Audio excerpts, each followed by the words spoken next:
नमः शिवाय। दोस्तों, कर्क राशि वाले जातकों का इस चैनल पे स्वागत है। इस वीडियो में हम आपको बताने जा रहे हैं कर्क राशि वाले जातकों के लिए साल 2024 में 2 सितंबर से लेकर 15 सितंबर तक का समय किस प्रकार जाने वाला है। सितंबर महीने की इस समयावधि में आपके राशि के ऊपर मौजूद ग्रही स्थितियों के माध्यम से किस प्रकार की संभावना कर्क राशि वाले जातकों के जीवन में बनने वाली है। किन किन क्षेत्रों में कर्क राशि वाले जातकों को शुभता मिल सकती है और कहां पर कर्क राशि वाले जातकों को सावधानी पूर्वक चलने की आवश्यकता रहने वाली है। यह राशिफल जो है वो कर्क राशि वाले जातकों के लिए ही बनाया गया है और आपके चंद्र राशि के ऊपर प्रभावी है, तो आप इसे इसी आधार पर देखें। इस राशिफल के दौरान कर्क राशि वाले जातकों के जीवन से जुड़े हुए सभी पहलू के बारे में हम आपको जानकारी देने वाले हैं। जैसे कर्क राशि का करियर और व्यापारिक जीवन कैसा रहेगा, आर्थिक जीवन, पारिवारिक जीवन, प्रेम संबंध, स्वास्थ्य, एजुकेशन लाइफ, और वीडियो के लास्ट में हम आपको कुछ विशेष धार्मिक उपायों के बारे में जानकारी देने वाले हैं जिसको कर्क राशि वाले करते हैं तो आपके जीवन में चल रहे दुष्प्रभावों से और चल रही विपत्तियों से आपको निजात भी मिलेगा। तो कर्क राशि वाले जातकों, सबसे पहले तो हम आपको बता दें जो आपकी राशि है उस पर ग्रही अवस्था किस प्रकार की बनी हुई रहने वाली है। तो देखिए, देवगुरु बृहस्पति जो हैं वो आपके कुंडली के 11th हाउस यानी आपके लाभ स्थान में रहेंगे। राहु महाराज आपकी राशि के 9वें घर में इस 15 दिन की समयावधि में संचरण करने वाले हैं। केतु देव आपके राशि के 3रे भाव यानी पराक्रम घर में शुक्र के साथ प्रभावी अवस्था में रहेंगे। शनिदेव आपकी राशि के 8वें घर में वक्री और मूल त्रिकोण राशि में मौजूद होकर गोचर कर रहे हैं और शनि के 8वें घर पर रहने की वजह से ही आपके ऊपर शनि जन्य ढैया का प्रभाव भी चल रहा है, जिसकी वजह से कर्क राशि वाले जातकों को मानसिक व्यथा, कर्म क्षेत्र के मामले में नेगेटिविटी का सामना करना पड़ रहा है तथा परिवार के मामले में आपको समस्याओं का सामना करना पड़ रहा है और कर्क राशि वाले जातकों को आर्थिक चुनौतियों का सामना भी करना पड़ रहा है तथा कर्क राशि वाले जातकों इस समयावधि में सूर्यदेव जो हैं वो आपके द्वितीय भाव में इन 15 दिनों की समयावधि में रहने वाले हैं और 4 सितंबर तक जो बुध हैं वो आपकी राशि में ही रहेंगे। उसके पश्चात इनका द्वितीय भाव में ट्रांजिट होगा और इस 15 तारीख तक इस सूर्य के साथ बुधादित्य योग भी बनाने वाले हैं। तो आइए हम आपको बताते हैं कि कर्क राशि वाले जातकों के जीवन में किस प्रकार का परिवर्तन और कैसा परिणाम मिलने वाला है। तो कर्क राशि वाले जातकों, सबसे पहले तो हम आपको बता दें कि आपके राशि के कर्म भाव की स्थिति कैसी बनी हुई है। तो कर्क राशि वाले जातकों, सूर्य देव का प्रभाव आपकी राशि के लिए बहुत ही बेहतर बना हुआ है और वर्तमान समय में आपके राशि के लिए जो देवगुरु बृहस्पति हैं वो बहुत ही अच्छी अवस्था में है। तो ऐसे में कर्क राशि वाले जातकों का जो प्रयास है, जो आपकी विचारधारा है, जो आपके जीवन में कर्म करने की जो सामर्थ्य है, इसमें आपको विकास मिलने वाला है। शनि का प्रभाव आपकी राशि के 10वें घर में रहेगा। शनि की नीच दृष्टि पड़ने वाली है। ऐसे में कर्क राशि वाले जातकों किसी भी काम को कर रहे हैं तो आपको विपरीत परिस्थितियों से घबराना नहीं है। इस समयावधि में अपना सर्वस्व लगाकर यदि आप प्रयास करते हैं तो स्थिति आपके जीवन में बहुत ही सुखद बनने वाली है। साथ में कर्क राशि वाले जातकों को अपनी उग्रता के ऊपर नियंत्रण रखना है, अपने व्यवहार में विनम्रता रखनी है। यदि आप अपने जीवन में बार बार अपनी नेगेटिविटी को या बार बार मन के तनाव को लेकर यदि आप कर्म क्षेत्र में लेकर चलते हैं, इससे आपका वर्चस्व भी करियर के मामले में उभर कर सामने नहीं आ पाएगा तथा आप अपने जीवन में सफलता को प्राप्त करने में पिछड़ सकते हैं। इस समयावधि में कर्क राशि वाले जातकों को वरिष्ठ लोगों का सहयोग भी मिलने वाला है वर्क प्लेस पर तथा इस समयावधि में वरिष्ठ जनों की बातों को मानना भी आपके जीवन में आपको सफलता दिलवाने वाला है। और अगर आपके लिए इस समयावधि में आर्थिक जीवन के मामले में अगर हम आपको जानकारी दें तो कर्क राशि वाले जातकों के धन भाव के स्वामी सूर्यदेव माने जाते हैं, जो इन 15 दिनों की समयावधि में आपके धन स्थान में ही मौजूद रहने वाले हैं। और वर्तमान समय में आपके लाभ भाव के स्वामी जो बनते हैं दैत्य गुरु शुक्राचार्य माने जाते हैं, जिनकी अवस्था तो देखिए नीचस्थ अवस्था जरूर है, लेकिन चूंकि लाभ भाव में देव गुरु बृहस्पति जो आपके राशि के भाग्य भाव के स्वामी माने जाते हैं, उनका गोचर होने वाला है। तो ये पूर्ण रूपेण कहा जा सकता है कि आर्थिक पक्ष को लेकर सावधानी जरूर रखनी है, लेकिन इस समयावधि में धन का प्रवाह और आमदनी में वृद्धि का योग भी बना हुआ है। जहां सूर्य का द्वितीय भाव में होना सरकारी क्षेत्रों में लाभ और सफलता का योग बनाने वाला है, वहीं देवगुरु का 11th हाउस में होना आपके जीवन में योजनाओं को फलीभूत करा के अच्छी आर्थिक स्थिति को देने के लिए सहायक रहने वाला है।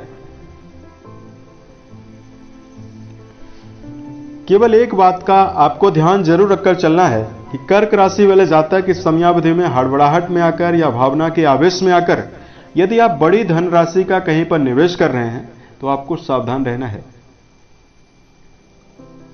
पारिवारिक जीवन के मामले में यदि आपको जानकारी दिया जाए तो कर्क राशि वाले जातकों इस समयावधि में चूंकि द्वितीय भाव में सूर्यदेव विराजित हैं और शनिदेव के साथ सूर्यदेव 15 दिन तक सम सप्तक योग का प्रभाव भी क्रिएट किए हुए हैं, तो ऐसे में इस समयावधि में बुजुर्गों का सम्मान और घर के बड़े सदस्यों की विचारधारा को यदि आप मानते हैं तो परिवार में समरसता और प्रेम का भाव बढ़ने वाला है, अपनापन बढ़ेगा। लेकिन इस समयावधि में यदि कर्क राशि वाले जातक अपने मन में हावी होने का नेचर लेकर परिवार में चलते हैं तो विचारधारा में टकराव भी होने वाला है। सूर्यदेव आपके द्वितीय घर में विराजित हैं और देवगुरु का प्रभाव बहुत ही श्रेष्ठ है, तो ऐसे में जो जातक हैं कर्क राशि वाले जातक हैं उनके जीवन में भाइयों का सहयोग मिलने वाला है। लेकिन यहां पर आपको अपने एंगर के ऊपर अपने गुस्से के ऊपर कंट्रोल करके चलने की आवश्यकता रहेगी। अपना क्षणिक गुस्सा जो है उसको आपको नियंत्रण करके चलने की आवश्यकता रहने वाली है। चूंकि कर्क राशि जो है वो चंद्रमा से प्रभावित और भावना प्रधान जल तत्वीय राशि है, इसलिए ऐसे में आप लोग का जो गुस्सा है काफी क्षणिक होता है और उसकी वजह से आपको नुकसान का भी सामना करना पड़ता है, क्योंकि क्षणिक गुस्से के आवेश में आकर आप अपने जीवन में नेगेटिविटी निर्मित कर लेते हैं। तो ऐसे में कर्क राशि वाले जातकों को अपने क्रोध के ऊपर कंट्रोल करना चाहिए, इससे परिवार की सद्भावना और समरसता में वृद्धि जरूर होगी। शिक्षा के मामले में कर्क राशि वाले जातकों अगर हम आपको जानकारी दें, देखिए कुंडली के पंचम घर के जो स्वामी हैं मंगल देव आपके द्वादश घर में रहेंगे,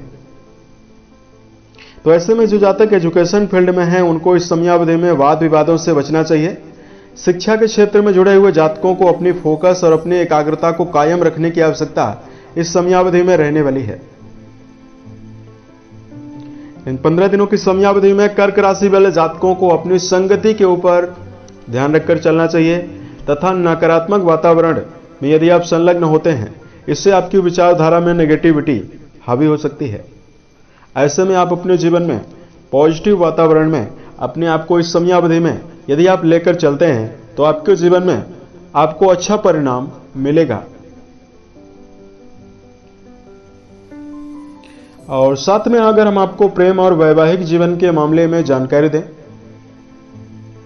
देखिए पंचम घर में शनि की वक्री दृष्टि भी पड़ने वाली है और पंचम भाव के लॉर्ड आपके द्वादश भाव में भी रहेंगे, तो ऐसे में प्रेम जीवन में जुड़े हुए जातकों को इस समयावधि में संभल कर चलने की आवश्यकता रहने वाली है। प्रेम जीवन में आपको मिला जुला परिणाम मिलेगा। व्यर्थ के क्रोध को यदि आप हावी करने का प्रयास करते हैं तो आपको चुनौतियां मिल सकती है, लेकिन ऐसे जातक जो इस समयावधि में प्रेम विवाह की ओर बढ़ना चाहते हैं और इस समयावधि में जो जातक प्रयासरत हैं, देखिए उनके जीवन में नवीन रिश्तों के आगमन का योग भी जरूर बनने वाला है। साथ में कर्क राशि वाले जातकों के जीवन में वैवाहिक पक्ष को लेकर जानकारी दिया जाए तो कर्क राशि वाले जातकों इस समयावधि में चूंकि वैवाहिक भाव के स्वामी शनि माने जाते हैं और शनि आपके अष्टम घर में वक्री अवस्था में मौजूद हैं, तो वर्तमान समय में वैवाहिक जीवन में जुड़े हुए जातकों को अपने पार्टनर के सेहत को ध्यान रखकर चलने की आवश्यकता रहेगी। देवगुरु बृहस्पति का शुभ प्रभाव जरूर है, तो ऐसे में सतत प्रयत्नशील जातकों को धीरे धीरे रिश्तों में उत्साह की भावना जरूर मिल सकती है और रिश्तों में मजबूती भी मिलेगी। लेकिन कर्क राशि वाले जातक वर्तमान समय में चूंकि शनि वक्री हैं और आपके वैवाहिक भाव के स्वामी हैं, तो बहुत सारे जातकों को वर्तमान में विसंगतियां और वैवाहिक जीवन में आपको कठोर और दुष्प्रभाव पूर्वक परिणाम भी मिल रहा है। ऐसे में रिश्तों को कायम रखने के लिए और रिश्तों में उत्साह की भावना को बनाए रखने के लिए शनि जन्य उपाय भी करने की आवश्यकता आपको रहने वाली है। और वर्तमान समय में कर्क राशि वाले जातकों को अगर सेहत के मामले में अगर आपको जानकारी दिया जाए, तो इस समयावधि में जातकों आपको इस समयावधि में अष्टम घर में वक्री शनि का प्रभाव भी आपके ऊपर है।